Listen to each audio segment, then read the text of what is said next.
Welcome to episode 126 of the Left Behind Game Club. This week we play Mario and Rabbids Kingdom Battle. Let's get right into it. You're listening to the Left Behind Game Club.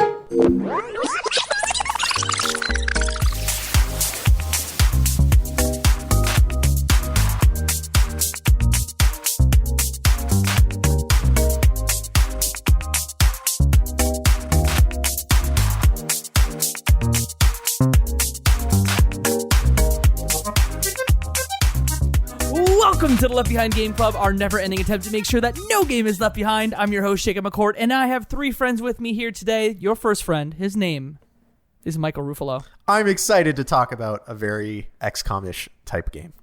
I forgot to call you a friend, but there we are. My second friend, his name is Momertati. That's my impression of this game. That was a wonderful impression of Rabbids that I followed up with another impression of a Rabbid. We have a special guest today. He's our third friend. He is a filmmaker. He is the video editor of the Left Behind Game Club and an all-around great guy. It's Shane Chiasson. Welcome back to the show. Welcome. Hello. The crowd goes wild. Tell us about you. You edit videos for the show, and we love you for that. Tell us more. There's not too much more, but yeah, editing videos is fun. This one is going to be difficult to edit because there are 4, and the template I use is set up for 3. Damn. I love how you're already thinking. You're like, who's getting the Jacob's cut? Making me more. Who's getting the cut? Is it me? Is it Mike? Can't be It's definitely Mom. not going Those to be too you, pretty. Shane. Oh, shucks. It's Jacob. Yeah, for sure. For sure, it's me. Yeah, it's a hard one today because Mike has a better webcam. He does have a pretty nice one today. You know? Are you standing? I am standing. I've got that sit-stand desk, baby. We have a stander. This is how I stay Well, awake hey. when other people are talking. I don't want to stand. I'm not wearing pants. On that note, you know who else doesn't wear pants? The Rabbids. That's today true. we're talking about Mario and Rabbids Kingdom Battle, developed by Ubisoft Milan, published by Ubisoft, originally released on the 29th of August in 2017. Y'all, a first call out before we start. A big thank you to Ubisoft Canada for sending the codes for this. Very appreciative for that. Yes. Hashtag UbisoftCanadaGuild. We're doing a giveaway on our Twitter right now. So if you go and you're listening to this in the first couple days, go to our Twitter at Left Behind Club, and you'll be able to potentially win a copy of the game for yourself. Thank you again, Ubisoft. Big props, Ubi. Thank you. We're going to raised start the the roof. show, as we start all our shows, with our fast pitch. It is a one-sentence pitch about the video game. Who wants to go first? I will go first. And I will describe this as a Euro-Japanese style XCOM with a little bit of JRPG rolled into it. I like that. Who wants to go next? I'll go next. Okay. I thought of this after I played the first battle, but Mario Final Fantasy Tactics for children. That's good. Dang. That's good. That's better than what I said. Yeah. It's especially since I want so bad for Final Fantasy Tactics to come out on the Switch, and I don't even know if it has yet, but I'm pretty sure it's not still. But I'm so excited. That's like a Game Boy Advance game to start, Yeah. right? No, it's Final Fantasy Tactics was on PlayStation 1. And then it went to Final Fantasy Tactics Advance. Yeah, I think so. Now Mo, it's on me or every you? console. I think for me it'd be a turn-based war planner with chaos. So In you're, the form you're saying of it's Advance fluffies. Wars.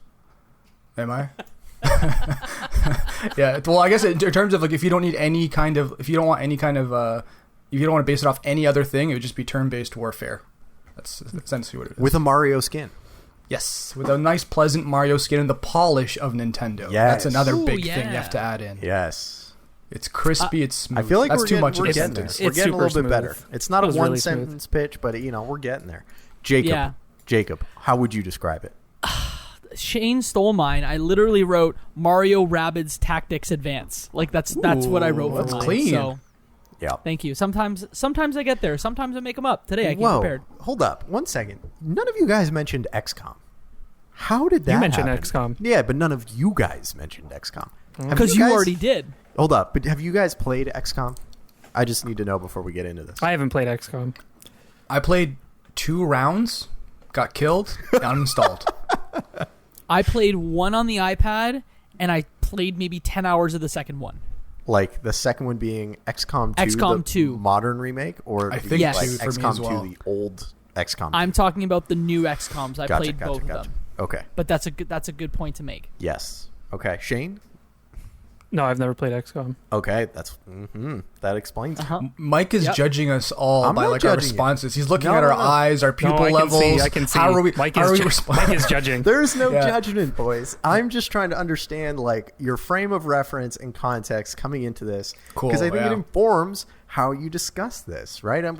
We're just trying to provide okay. context to the listener. Okay, forgive me if I'm looking out for the listener here. Well, hey, let me ask you a follow-up question then. You've talked about XCOM. Give us your personal history with this game. Did you play it before we did this podcast? And tell us about your personal history with like tactics games in general. Yes. So I had not played this game before. I remember watching the E3 when this was announced, and I think even some of the leaks ahead of time, and thought, holy cow, this is weird. I think this was at the point where this might have been the first non-Nintendo developed Mario game. And my head kind of like split a little bit. I was like, wow, I can't believe they're doing this. And my experience with tactics style games, played a bunch on the PlayStation, played a bunch on the N64, played very few after that, but did really, really love XCOM. I remember when the XCOM remake came out, I created squads and barracks of all of my friends, and I would play, and then at Sam's, the pizzeria that everyone would go to grab beers in between classes, I'd describe who let me down, who was killed, and who is now taking their place. So that was a very fond memory of mine, and so I have a soft spot in my heart for these types of games.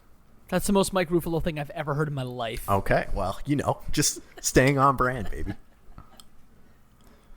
For me, I think the Rabbids just characters in general always stood out at like the $10 bins at like Walmart and like all those other places. And I've always seen commercials, I've seen ads, I've seen these little monsters just running around everywhere. But growing up like the PlayStation route, for some reason I just dodged these little guys. So when we mentioned we were going to play it, I was all in. Jacob is showing us his Mario Rabbid figurine, or amiibo, I guess. A figurine. Figurine, okay. I couldn't tell. That's the other thing that I think we should probably talk about. What is your experience with the Rabbids? So we know Mo has dodged the Rabbids up until now, probably forgets or mixes them up with the minions from Despicable Me. Jacob. Similar. Jacob, what's your take? Where have you been with the Rabbids? What's your history? Okay, so I'll give you all three. So Yes. I bought this game basically when it came out because, again, I'm a moron. Never played it, and then, this opportunity came up and we're playing it. So that's my history with this game. I wouldn't say you are a moron. I would say you have a problem. And you take no steps to deal with that problem, and that is buying games immediately and multiple copies of them and not playing them. And we've tried to help solve that with this podcast, but I feel like we're just enabling you. It's gotten worse. Yeah, it's definitely enabling. He offers to give me games all the time, and I'm just like, no, I already have it. I'm like, I have 3. Do you want it? With Rabbids, I've played the Wii party games. What is it? Raving Rabbids. It used to be called Rayman Raving Rabbids. I played both of those, and then I played on the Wii Travel in Time, which is actually like a fun, cool adventure game that they put out. So I've played quite a few Rabbids games, and XCOM I mentioned, played the first, played the second. So I was ready for this. Yes, you were. Shane. I'm learning something new here because I actually thought this was the first Rabbids style game. Here. I had no idea. This is. I was in the same boat as Mo. This was something that I kind of avoided. I was just like, I'm not interested. When you guys asked me to play, I had no idea that it was going to be a tactics style game either. I had no clue. Wow. But I found it really enjoyable overall. So Spoilers. thank you. Mike, you know how you said it might have reminded me of the Minions? Yes. It got me thinking. It did remind me of something, but like it wasn't the Minions. Do you remember Lemmings or whatever that game? That's for some reason I associate both of them with the same thing. If we played this and you said it was Lemmings, I would have been like, oh cool, this is the game I dodged my whole PlayStation career. If you said it was Rabbids, it's the same thing. So I did confuse it with something. So I loved the Rabbids games on the Wii. I played a bunch of them, specifically the ones that Jacob was talking about, like in time. And I thought they were incredibly well made. I thought the rabbits were kind of funny. And I thought they were like, you know, I developed some affinity for it. I wouldn't say I'm a fan of the Rabbids, but I like how flexible and stupid and crazy they can be. Wah! Or zany. Yeah. Yeah, I lied. I played Go Home too. That was the kind of weird adventure game where you like pushed a rabbit around in a cart, and Travel in Time was also a party game. So, there you go. These codes were given to us by Ubisoft, but did you guys play more docked or did you play more like on a TV? I only ever played it on my TV. So I love this because Mike does the opposite of this because I only play on like the console itself. I'd never keep it docked. I don't even think my dock is plugged in. It's probably somewhere in like my storage somewhere. You've got a Switch Lite and you don't even know it. Yeah, pretty much. I split. Go ahead, Shane. Oh, sorry. Yeah, I was going to say I split too. I actually bought a wall mount for my Switch so that it was easier for me to like pick it up and go as I was leaving. But yeah, I have a projector and like a screen, like, and yeah, it's really fun. It's like you're in a movie theater playing video games. Mm. Yeah, I played a 50-50 too. No issues from what I saw with this game performance-wise on either. No. Refreshing. I think we've had a couple games in sequence where there's always been some kind of issue. This one was butter. Like every movement, everything was menu. There's no wait really. Everything was ready. Transitions were great. I'm getting too mushy. Yeah, it was a good game so far. Who wants to set this one up? Like, what is Mario and Rabbids Kingdom Battle? Okay. I will tackle it from a narrative perspective first. Yeah. So we're hit with this intro cinematic, and there is seems like a kind of genius that is working on this augmented reality AR like vision thing, and through some twist and turn or another, it ends up scanning. Was it a Mario figure in the background? And the rabbits come through time. And end up scanning it and end up creating a mashup between the Mushroom Kingdom and the Rabbids. And in their typical fashion, these zany little guys end up causing havoc in the world. And instead of Bowser being the main villain, you end up having a rogue Rabbid who ends up causing all this chaos without them really intending it. And you and your merry group of friends, along with a little vacuum Roomba cleaner, goes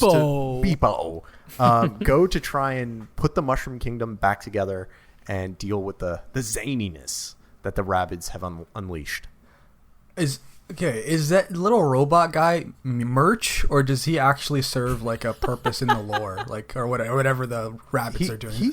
I think his purpose is to make the controls a little bit more confusing, because instead of piloting Mario, who is always your player one, you are actually piloting a conga line of characters, and the front is a little Roomba. And so whenever you're running somewhere and you're like, oh, I'm going to turn Mario. Nope. You're actually turning the conga line. Beepo. Exactly. So that's how I think his little Beepo's role is. I kind of found it confusing at first when I got in. I was like, oh, why are we controlling a vacuum cleaner? But I actually like it after a while. It was like really easy to navigate the map once you're playing for like 20 minutes. You're just climatized to the pain, I think. Yeah, Stockholm exactly. I would agree, though. It did get better over time, and I did feel like I got much more fluid in my ability to handle it. But it was a real mental shift to like have Mario always be P1, but not be controlling him. No, totally. And I think that like you end up getting a total of 8 characters over time. Mario's always the leader, but you end up starting with, I think, 3 characters. I think it was Rabbid, Luigi, and Rabbid Peach that you start with alongside Mario. And then you gather characters, like they're pretty sparingly distributed through the game. The game is a tactics game, though. So it's half tactics and half kind of like puzzle platformer. Is that kind of an accurate split of how it goes? Yeah, because not all of so you walk through this overworld, and Yep. you stumble across, I think, a series of battles. You're always flagged with these pirate flags at the beginning or the entrance of the battle, and once you step through, you get an idea of what that battle is. And sometimes it's, destroy X number of rabbits or X number of types of rabbits. But other times it's just get to the end, right? Yep. Get in as few turns as possible, which they rank you on how many turns it takes you to complete the battle. Get to the golden square at the end of all of the pipes. And so it's not always about combat. It just happens to, have a lot of combat. I don't know how y'all felt, but I thought there was some nice variety in the different battles you could do. But at the same time, I felt like sometimes the battles kind of repeated themselves. Where I'm like, hey, why is there like 3 battles here when this could be one of the battle and I could keep moving through this? Yeah, totally. I thought the same. Yeah, I was the same boat as Jacob there. It got to the point where I was doing almost the same thing over and over, just with a different colored blob. Or another like permutation to make it tricky, like a chain guy in the middle or some kind of monster to fight against. It felt... this was your thing, like this is your type of game that you enjoy, I think there's enough complexity and like different characters you could choose, different weapon combinations, different ways to approach every battle. But if it's not, it kind of seems at face value. You're walking into an arena, there's 6 people, get rid of them or get to the end, like Mike was saying. So I agree with you guys that it felt like, honestly, I felt like this game was too long. I felt like it was a bit long in the tooth. But when I took a step back and thought, okay, who is the primary audience for this game?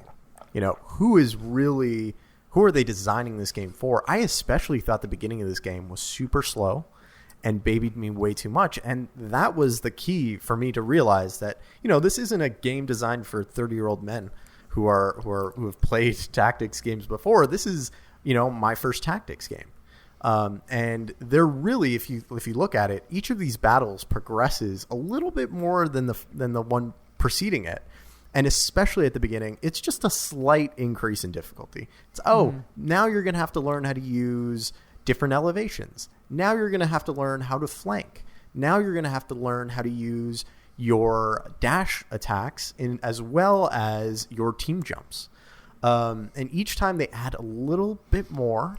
But I know I could understand how to use those tactics right at the beginning without them teaching me. And that's why it felt a little bit longer. And that's why it felt like I didn't lose a battle or die or get anything less than gold until like World 3. I was actually just going to ask if anybody had died, because for me, the only character who ever died was Luigi. And it was from those Smasher guys, or I don't know what anybody is called in this game, but the ones who could smash you with the block. He died a couple of times there, and then I actually just stopped using him after that. I switched him out. Luigi was probably my 4th most used character, but I would switch him out with a Rabbid interchangeably depending on the map. But yeah, I gotta go ahead, Mo. Sorry. No, I lost my train of thought. Sorry. On that note, Shane, I have to know, what was your ideal loadout, guys? Like, who were your favorite party members to bring along with Double Jump Mario? Well, for me, I would generally use, regular Mario, Rabid Mario, and then switch between Rabid Luigi or Rabid Peach. Those were my 4 go-tos. And then regular Luigi would come in occasionally, depending, because there were some long courses. Yeah. And, snipe. Yeah. But he had the lowest health. Or for me at least, I don't know, he would die most frequently, and then I think it might also be worthwhile for us to describe what type of roles or powers each of these characters have too. So you said Rabid Mario, he's got a big hammer, and when he runs through people, he does a lot of AoE damage. I think he's also a tank and just has a lot of health and sucks stuff up. He also has the ability, it's like each character has 2 special abilities. Rabid Mario has the ability to draw other enemies towards him. It's like he sings a song and they all start running, and you can do some really interesting chain combos with that by setting other characters on like Overwatch and pulling people in, and you can take more people out without waiting for their turn to move. What other characters did you use, Shane? Yeah, mostly just the 3 Rabbids. I didn't use Yoshi at all. I got him and then I used him like maybe once, and then I just kind of switched back to my default because I didn't find this game super challenging, and so there wasn't a lot of like motivation for me to switch frequently. And I had already learned how to use the characters that you started with, and I just kind of stuck with that. I tested him out. I love Yoshi. I wish we would have got him first, but I like Yoshi too. Yeah, I think you nailed it too. Like that early on too, you get a bunch of different weapons for your characters, and you have to kind of like go through to check to see what this thing does. But to me, I just looked at like damage and like special effect, and whichever one kind of looked cool at the end of the day, because I didn't find the difficulty like that crazy initially, so I stuck with what I had set, and I didn't really play around with combos. One, because this is not like my type of game in general. But I didn't want to even go through like the different like styles. And I think people would enjoy that if this is their game, like strategy, like changing up the different weapon loads or characters. So and I had a similar loadout as Shane with Rabbid, Peach, Mario, and Rabbids Luigi. Early on, I took it because it wasn't that difficult. I said, I'm going to try all these different special effects and see which ones I like the best. Then it made me realize Rabbid Luigi is the most OP character in this whole game. It's just the single best character with the vampire ability. I think vampire ability is unreal. So if I think we still need to go through our list of all the different characters, but I'll do a quick walkthrough. Please feel free to fill in any gaps of the different types of like special effects. And so one of the effects is push, where when you hit someone, it has them spin, like roll back, potentially out of the map, potentially into some other characters. There's bounce, which has them just bouncing. Yep. There's honey, which makes them stick and they can't move on their next turn. My fave. It's so good. I love honey. Honey's good. Stone, which is even better, which prevents Couldn't them get that from, one. Oh, stone prevents them from attacking. It's one of the reasons why Yoshi is so good. Stopping a turn. Gotcha. That's pretty intense. Yeah, and a lot of them are AoE too. Like Yoshi's got this grenade that's AoE stone, and if you upgrade it all the way, it's like, okay, you basically negate one of their turns. There's vampire, which once you hit someone, it draws some of their health and heals you. And there's ink, steal. There's fire, and there's ice as well. What did the ice blocks do? I didn't really like ice. I only ended up using once or twice. Ink actually just made it so that you couldn't attack. Which was one that I used all the time. Honey and ink were the two that honey, ink, bounce were the ones I always went to. Those are my go-tos. Fire just like made them burn. And what's cool is if someone burned and they ran next to someone that burned, they burned that character. Could also burn your characters if you're too close to it. Yeah, it was the loss of control with the fire I didn't like, because you never knew. Even like I was too close to someone, I think with the Rabbid Luigi, and then I got burned too, and I started running, and I was like, oh, I just messed everything up. I don't know where he's gonna stop. And then so if ink prevents an attack, then ice prevents the special powers to be used. Okay. They are like either ends of the coin. So I think those are the high level different types of effects that you can have on your weapons. It seems like you guys all really loved honey, but I mean, I liked it. I thought it was good. It was out of the two, that's the one that I picked for Mario, because you always needed to have a Mario power. But I thought vampirism was hands down the most OP ability.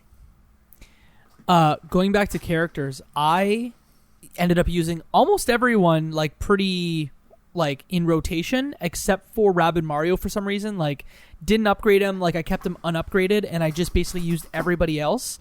For me, early in the game, my crutch was always bringing in Rabid Peach, because I'm like, I need a heal ability, so like I have to bring Rabid Peach into everything.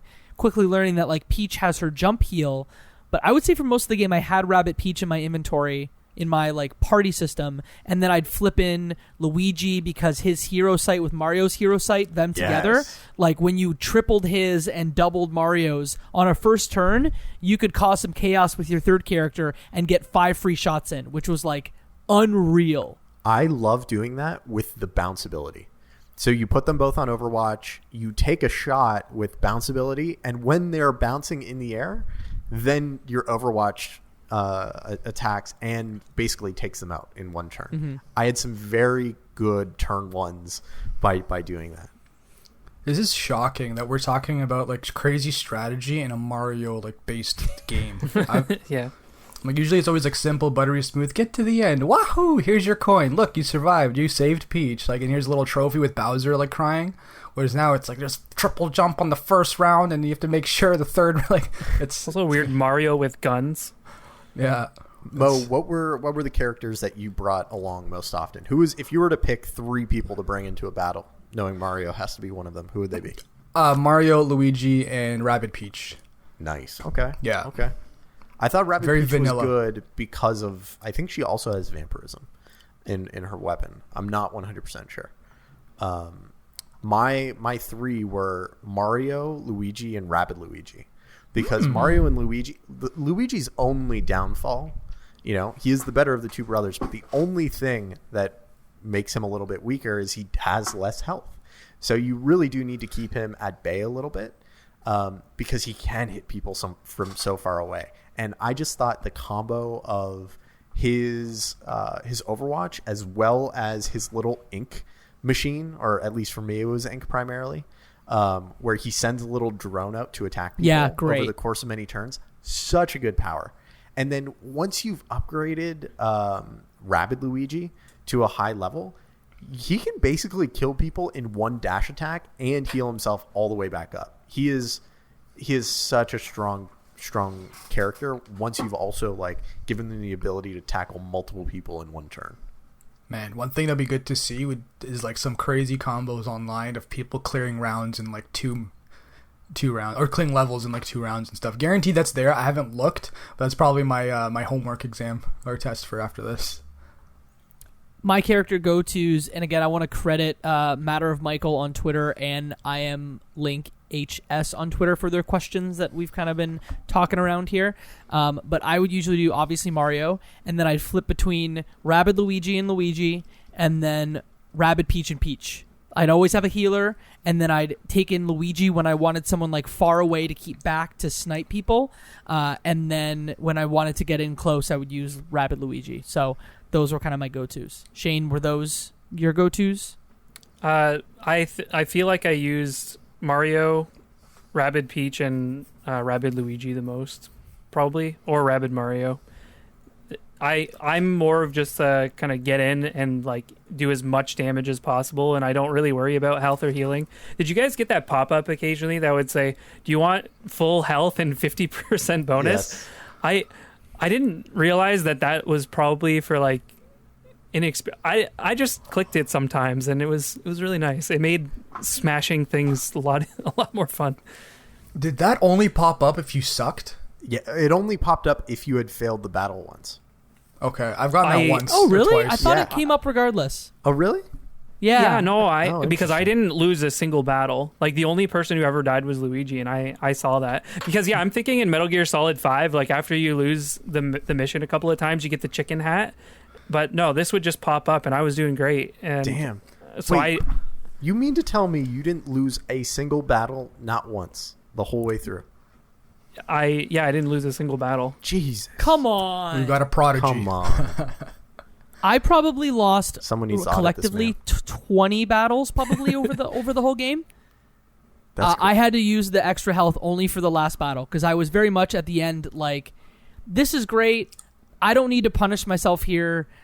I've experienced this game. I just want to see the end. Let's use this on Was the there last like one. an easy mode or something? I guess that was kind of the easy mode. Because I don't remember selecting like a play mode or anything. Maybe I was on easy mode. I don't know if there's a difficulty setting. There might have been. I don't remember one at all. I definitely lost a bunch of battles. But I also... So I intentionally tanked some battles when one of my characters died because I was going for that gold all the time. Yeah. And I accidentally once on a boss battle took the extra health and the 50%. I was like, whatever. Maybe they just offered it. Like the more you took it, the more they offered it. Honestly, like the that mechanic is like, hey, depending on how many turns you do this in, and if you lose any of your party members, within a world. So let's say in a world there's 10 levels. So let's say we're on the 4th world, you're on 4-1. In the 4-1 section, if there's 2 battles and you end up doing perfect, you'll get more coins. If you do good or great, you get less coins. And those coins let you buy guns, both primary and then secondary weapons. I love the designs on some of those weapons. They got like super wacky. I love what was your getting favorite Mario weapons? different hammers. The hammers from Mario I thought were a ton of fun.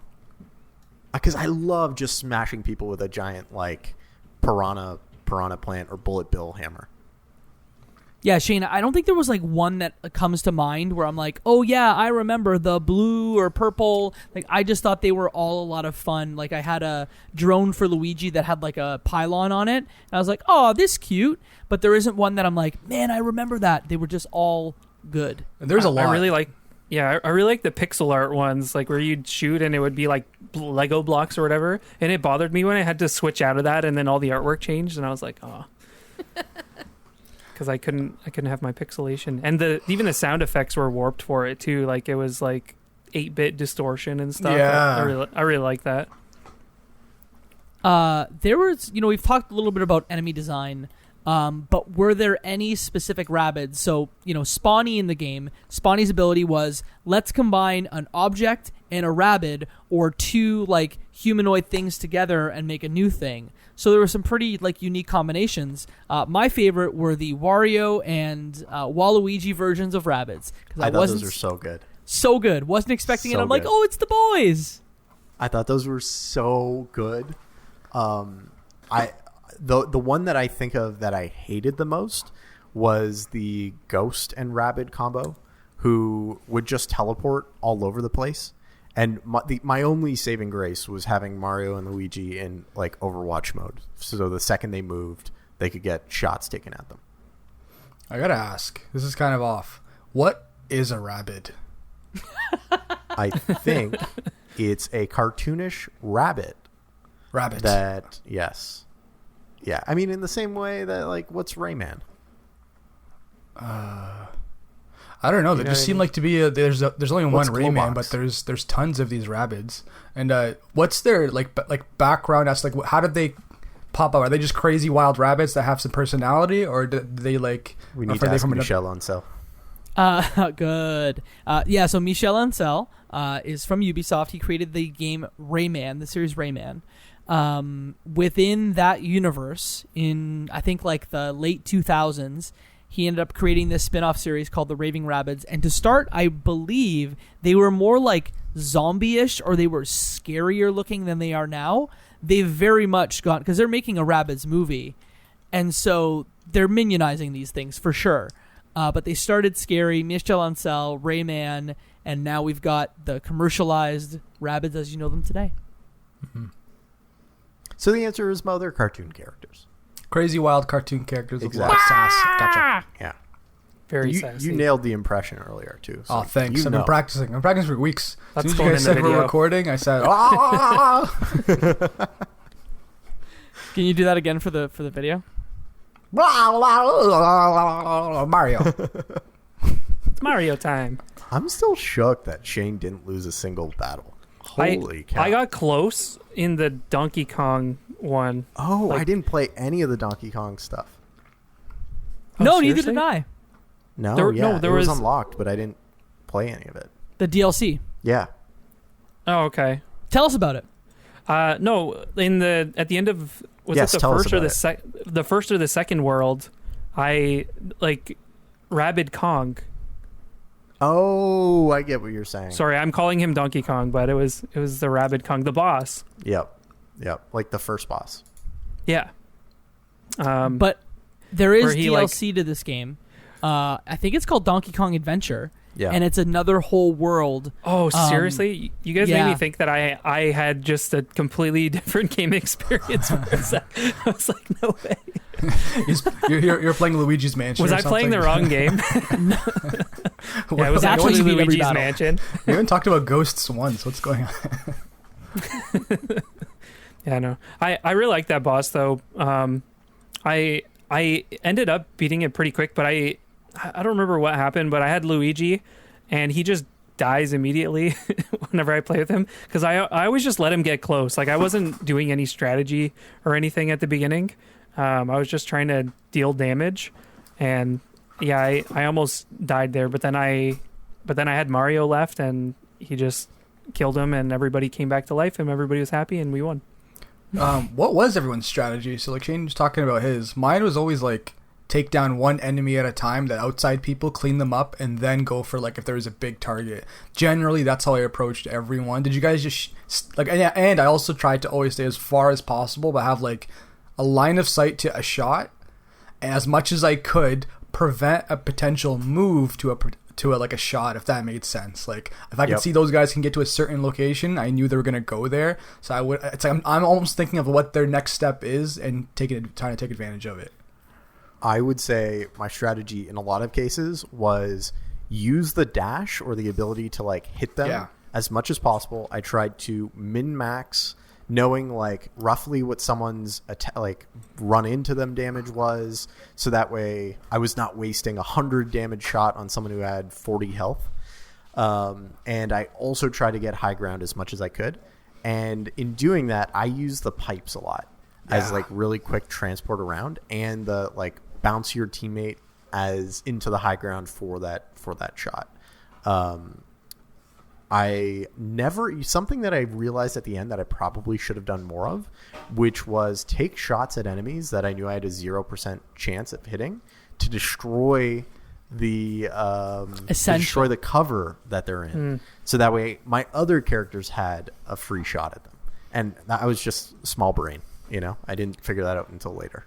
No, I had a similar moment, except with the actual, like, what cover I wanted to use, because it's fair to say there are 2 levels of cover, and unlike an XCOM game, where they will give you precise percentages of, like, there's a lot of under the hood that's saying, like, cool, this is a 82% shot, a 41% shot.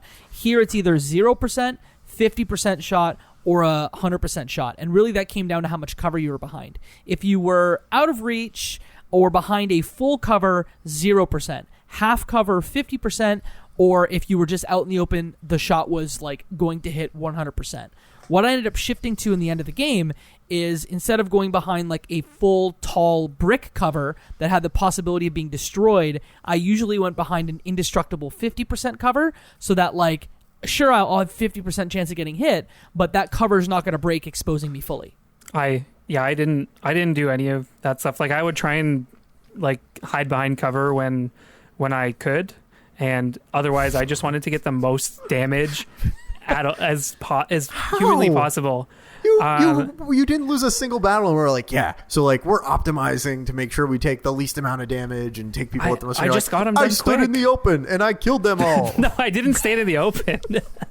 But like I didn't like think about it like that. I always thought about like how to get close enough to hit people, and also like make sure that the secondary moves would hit them if they moved. But right from as soon as it was possible, I got the secondary dashes, and I would just make sure I would take out like multiple people in the same turn by just getting lucky. My one guy would Rabid Luigi, he would burn everybody like all the time. With his I yo-yo? got crits. I feel like I definitely didn't cheat, but I feel like there were cheats turned on in my game or something, because I crit so much. I would always get those bonus like moves and stuff. Everybody would get honeyed every turn and everything, and I was just like, wow, this is really easy. I just picture Shane like Neo style, just stopping the honey bullets. I don't know what kind of life hack he has, but no dying is kind of cool. Yeah, except for Luigi. That's Luigi's shtick. He likes to die. He died almost every single time I had him in, but probably because I wasn't trying to save him necessarily, but he played a good role. I want to bring in a question from the Discord. This comes from M Prime on the Discord. They ask, would you want a sequel, or is this more of a one and done deal for you? I bring that up because there is a sequel to this game coming out next year called Mario and Rabbids Sparks of Hope. Are you guys going to play the sequel? I will totally. I love these, as far as I call them, XCOM style games. The only difference here is there's no permanence when Luigi dies. I'm 50-50. not a huge fan of this type of game, like turn-based like RPGs like this. But it's a very good pick up and play game, especially for like traveling and commuting. Each like small micro level is 10 minutes, maybe 15 if you're like really going through it. And some of them obviously longer, but it's you pick up and play. You point and click, choose your attack, choose your cover. There's nothing to remember again when you come to pick it up. Like, what's the jump dash? Exactly. There's no hard mechanic. And that's why I think that they nailed it this way. It's very simple. It's clean, easy to pick up and play. But it is like complex enough where you don't think, hey, this is just like a kid's game. There's still like levels. You can dive really deep into this. So in terms of like a sequel, if they just start with base level like this game, they already have like a pretty good base, and they're obviously gonna like crank it up to something else and add some new mechanics that's gonna make it better, and it's already a good game. I don't even need it to be more difficult. I would just love more characters, more effects. That's what they'll do, right? Like, it's a sequel. So more special moves to do. I'd love just a little bit more added complexity, even if it's the same level of difficulty. Yeah, I would want like a quarter less in length with like 2 more worlds so that there's a little more variety, and I know that I'm asking for more density. I think they'll get there. I'm definitely curious, and we'll pick this up. I don't know, Shane, if you feel the same way or not.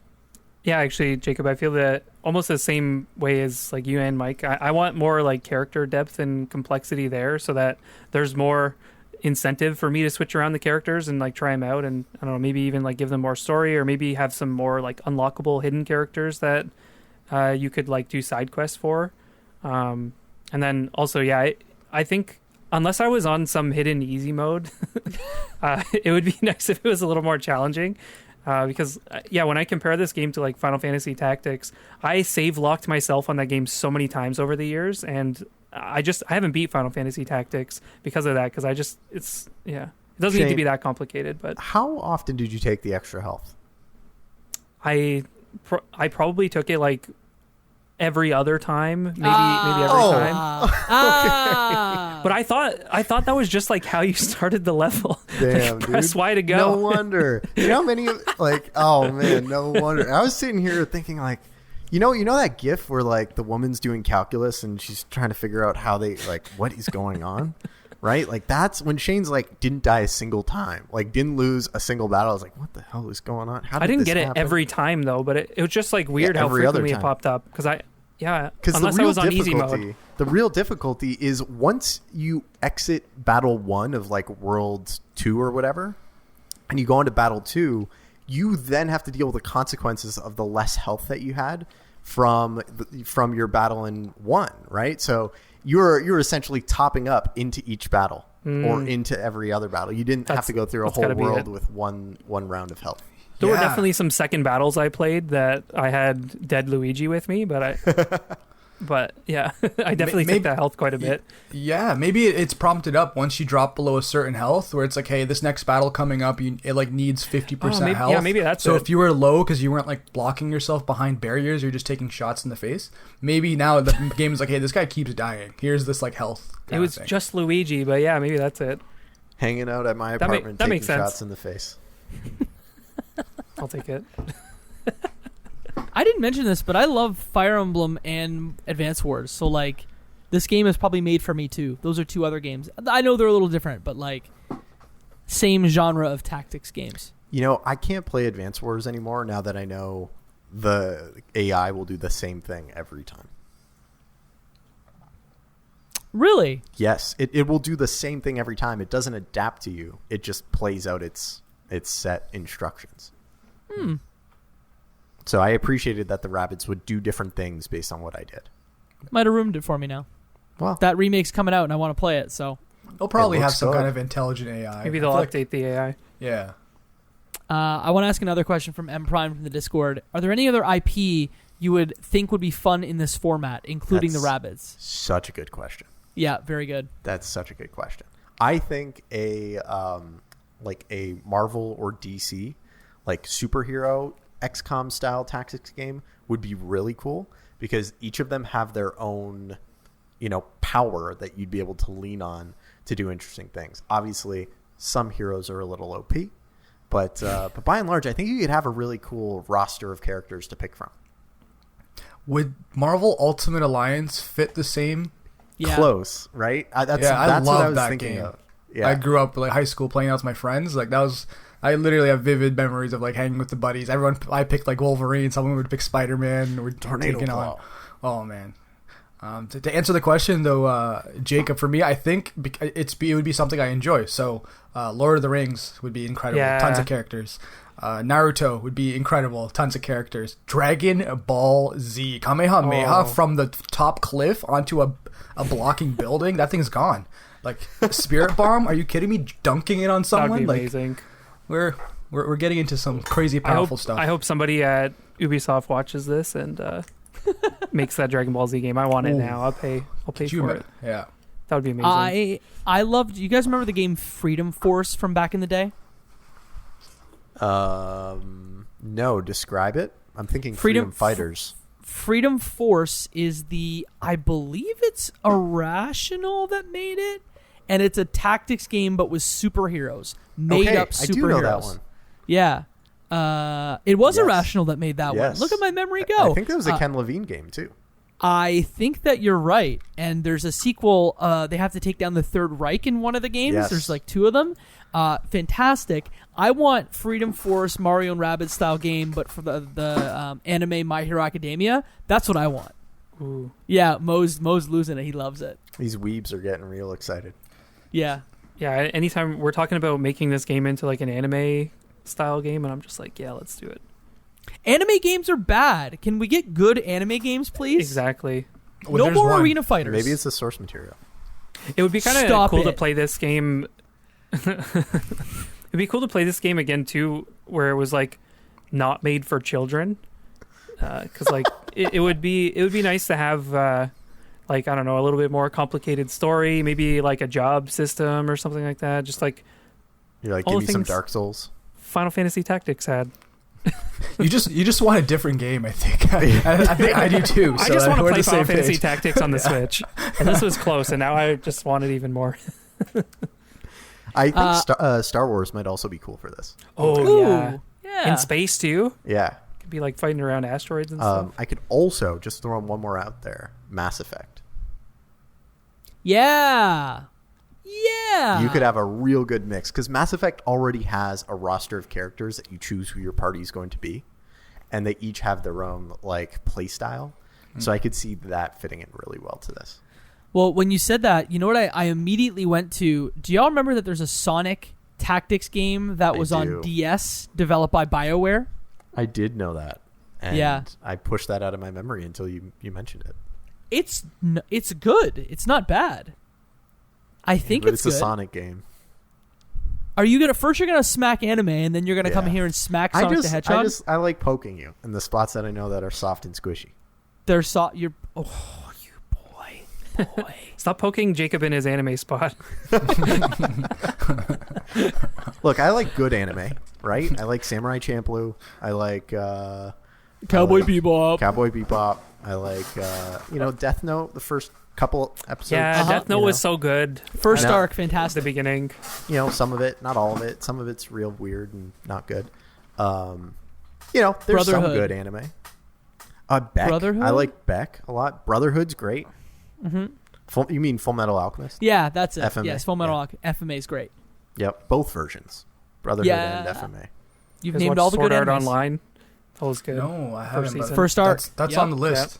Okay, we've reached our threshold for anime. The Left Behind Manga Club. That's the next one. Let's do it. Buy the domain right now before Whoa. somebody else does. I want to ask one question we haven't really covered, and it's about the puzzle sequences. I don't know if you found, like, obviously my biggest complaint of this game, a little too long. I felt maybe it could have been 5 hours less, but the puzzles I didn't love either. I thought they were kind of fun. I liked that they were pretty challenging, and it reminded me of playing Pokemon.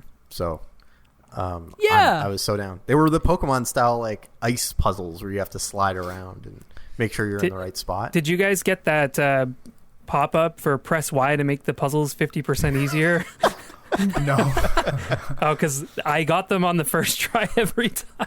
Okay. No, I'm They just were kidding. not I'm just especially kidding. hard. Yeah, they were pretty difficult. I definitely had to redo a lot of the puzzles sometimes. Like the blue shell that would like shoot you into the other world, and you had to get all the blue coins. I definitely had to repeat those a bunch of times. Also, the red coins. Sometimes I'd also get distracted with the timers. I'd like look at my phone for Same, yeah. Especially if you can't find one specific thing, and you're like, I've been everywhere. Where like, and then you just turn the camera and it's behind you. It's like, damn. I was also annoyed at the beginning of the game how it kept saying like you haven't learned how to do this yet, and Same. yeah, like, and you're supposed to like go back after and like find a whole bunch of stuff, and I didn't. I had That's way true. too many coins at the end. I was, there were not enough weapons for me. There was not enough good reasons to go back. Yeah, exactly. If I had struggled and it was like, you know what, I'm going to go back to get some more coins to buy this thing, to unlock a new weapon that I know is like trapped in a chest back there. Yeah, I'd do it, but I never felt I needed to, which I guess is like, good game design at the end of the day. If, you're really designing this for my first tactics game. This reminds me, did any of you, there were like bonus levels. So I looked this up after, but there were bonus levels on each world. Did you guys play any of those? I never really was one to go back in general. So you didn't have to go back to like play them. You could have just found them, but they were hidden. They were hidden levels after the boss every round. Where were they I thought hidden? that you had to wait till the end, and then all four would, because you got this lava power up right at the end of the game after you beat it, where you could like smash lava. And I thought that's how you got like 4 bonus levels that you could complete after you beat the final boss. Oh, well, I was just asking because I actually didn't know this until I like read afterwards. I was reading about like the weapons that you could get. Apparently, there are golden weapons that help you fight mid bosses better. But yeah, so after you beat the boss in each level, there's like a 10th hidden level, and you get like bonus weapons and stuff. But apparently, you can just go in. I was just wondering if any of you found them because I didn't. Well, that's No, I Our didn't. heads nod no in unison. No. Is anyone going to go back and play the DLC? Nope. I don't I've had think my so. fill. Yeah. Yeah. Yeah, Super I'm good. good. I'll play the second game though for sure. Mm-hmm. I need some time before I play the second game. Like I feel like this hit the spot and then some. When you're hungry and you take a bite of something and you're like, this is really good, and then your brain confuses how hungry you are with how much you want to eat, and you eat more than you are hungry, right? And you're just a little, I don't want to say uncomfortable, but you're like, I ate more than I needed to, and I don't feel as good as I did as when I ate less. Monkey brain. Yeah, monkey brain. I had too many bites of this, and now I'm full. Exactly. And now I'm uncomfortable. That's Yeah. this game. You're getting a little gassy. Yeah. Definitely fits with the Rabbids. Yep. Well, don't worry, I'll poke that soft spot. We'll Did let you guys the know gas who did the out. music here? No. This was Kirkhope. This was a Kirkhope joint. Yes, I saw that in the credits. So lovely. Yep. For those who at home who maybe don't know who he is, very like famous rare musician. He did the music for Donkey Kong 64, Banjo Kazooie, GoldenEye, Viva Pinata, you name it, he did it. That's a resume. Yeah, definitely is. I actually really like the music in this game. There were a couple of songs that were kind of annoying, and I just turned it down. But for the most part, excellent. He was the Rare guy, I guess, right? He did a Yeah, lot of stuff he was. for Rare. I don't know if you guys had anything else you wanted to share, but if not, we'll just go right into our final thoughts. Any other thoughts you want to share? Going once? Going twice? Final thoughts. Who wants to jump in first? I'll go Shane first. started. Okay. Shane gave his final thoughts right at the beginning. It was a good game. I liked it. Great, thank you, Shane. You know what? You could just lift what he said at the beginning, like right after you introduced him, right into the end here, and no one would know. Yeah, I can't believe we talked about it for 45 minutes after I said that. Thought you spoiled it for sure. Why don't I go next? Because I'm usually the guy who's waiting. I like this game a lot.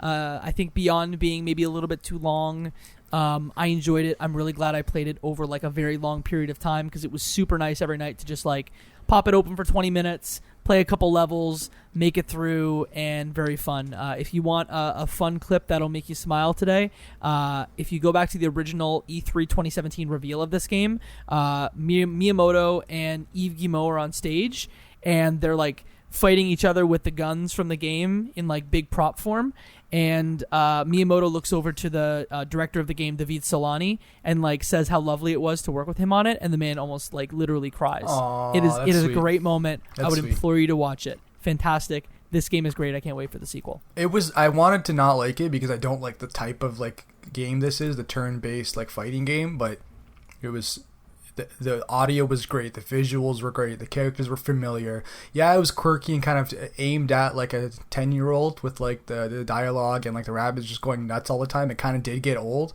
but besides that, I can't really knock it for anything. The mechanics were well done. It was more complex than I was expecting. I don't know if that's a compliment or not, but it had enough like complexity to make it a little bit interesting. There was combat, so I'm in. I like it. There were guns. There were a lot of guns. There were tons of guns. They were, but I think I wouldn't classify it as really a gun game. This is mostly like that tactical like shooting game. Whereas for me, I want to be in control, first person or third person, running around with that pistol. I don't want to be locked into like an arena and only be able to shoot in like a quarter of a turn kind of thing. You want a first person Mario shooter. I want it. I want it. Ooh. Ooh, yeah, that'd be Interrupted Mo's idea there. Yeah, no, that'd be great actually. Anyways, no, but yeah, so I liked it. I enjoyed it. I would recommend it to anyone who likes these style of games, the RPG turn-based fighters. And to be honest, even if you don't, it's a nice pickup commuting game, or when you're walking around, like if you need something to play to kill time while you're transiting, this is a good pickup. Yeah, I would echo. Really good game. I would actually recommend this to just about everyone because it's a really good first type of this game, right? If you have never played a game like this before, this is a good way to like learn it. It's incredibly well designed. They do really good things of like, oh, we're just going to put a little coin here in the corner so that way it lures you over and you find, this is a little secret, and it gives you a sense of surprise. Incredibly well designed, very well polished. I only had one area where I had like a lot of graphical hiccups that caused me to like reset the game. And I love how easy it was to just pick up and play a level or two. Did not feel like a huge commitment. Did not feel like I had to pay a ton of attention to it. So I could listen to a podcast while I played it. So yeah, overall, really, really liked it. Would recommend it to just about everyone. Well, hey, those are our thoughts very succinctly about Mario and Rabbids Kingdom Battle. Just a reminder, if you've made it this far, we are doing a giveaway in the first 4 days of release of this episode. So go to twitter.com/leftbehindclub, and the pinned tweet will be details about how you can win a copy of this game if you're interested. Shane, you are a guest here. It is your multiple time on this show. We are very happy to have you. Thank you for coming. If folks want to find you on the internet, where's the best place they can do that? I'm probably most active on Twitter at Chiasso, Chiassoo, 2 O's. And I post pictures of clouds on Instagram. They're good pictures. Same handle. Very moody pics. Very moody. He's a moody mood boy who. And I'm also on YouTube. I don't post there so often because those kind of projects are very involved for me usually, but I post videos there sometimes. And yeah, where can they find one of you? Whoever's next. Well, you can find me and Mike doing a video that you help produce. If they look well enough on YouTube, there's a short film where we do some funny stuff, but that's not neither Charmin here nor Ultra there. needs to say a secret. Oh, I was like, wait, which one? And then I rap like, about toilet paper. It's a real thing. You can also find Shane in the Left Behind Game Club Discord. We have a great community there. Love talking about games, about deals, about movies and TV, about music. It's great. leftbehindgame.club/discord is the way you get in there. It is available for everybody. Come on in. You can find us on Twitter at Left Behind Club, on Instagram at Left Behind Game Club, and you can find me on the internet at Jacob McCourt on all major social media platforms, JACOBMCCOURT. I host 2 other shows, Cutscenes, a video game movie podcast. That's seasonal. You can find that wherever podcasts are found. And I host video game trivia every Wednesday night around 9 p.m. Eastern on Twitch at twitch.tv/Jacob McCourt. I am done talking, I swear. It's great. These two video were on game it. trivia is Shane great. was on it too. Everyone was on it. Don't I have Please a top come score? watch. On accident? You do have a top score. You both have top scores. Oh, nice. Who's higher? Mike. I'll look it up while Mike tells you where he can be found in the We internet. need to have a showdown. We need to have a showdown, I think, Jacob. Oh, me versus Mike. I'll beat you accidentally. Maybe. You might, what happened last intentionally time. beat me. It all depends on how hard the questions are that Jake throws at us. That being said, you can find me in the Discord server. You can go to leftbehindgame.club or leftbehindgameclub.com. There's a big button. You can join the Discord right there. You can find me at RuffaloM on most social places online, and you can find me in the feed of this podcast on a lot of other episodes. So take a dive in, see if there's a game that you've enjoyed, that you want to play, that you are interested in, and share it with a friend. Would really appreciate that. Mohammed, You can find me at you can find me on almost all social media platforms at Emratati. I'm most active on Instagram, but also on the Discord server. Mike, what do we say to them? and that, my friends, is one less game with the superior Mario brother left behind. You son of a...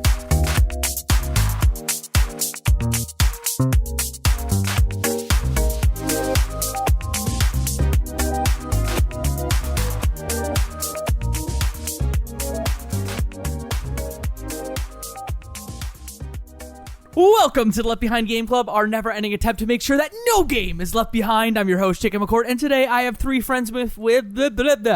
And I have three friends with me. That whole thing. No, it was so good. Come on, Porky, let's go. Hey, I'm Jacob McCourt. I'm Katie Lesbrance. And I'm Travis Colnett. We are hosting a brand new podcast called Cutscenes. There are tons of video game podcasts and tons of TV film podcasts, but we're going to bring you the intersection of both and talk about video game, movies, and TV. I know what you're thinking. Aren't most of them not very good? Wrong. Some of them are fine. And we're going to tell you all about them. Make sure to subscribe on your podcasting platform of choice. Follow us on Twitter at cutscenes_pod. And most importantly, give us a listen. See you soon. Cutscenes, a video game movie podcast.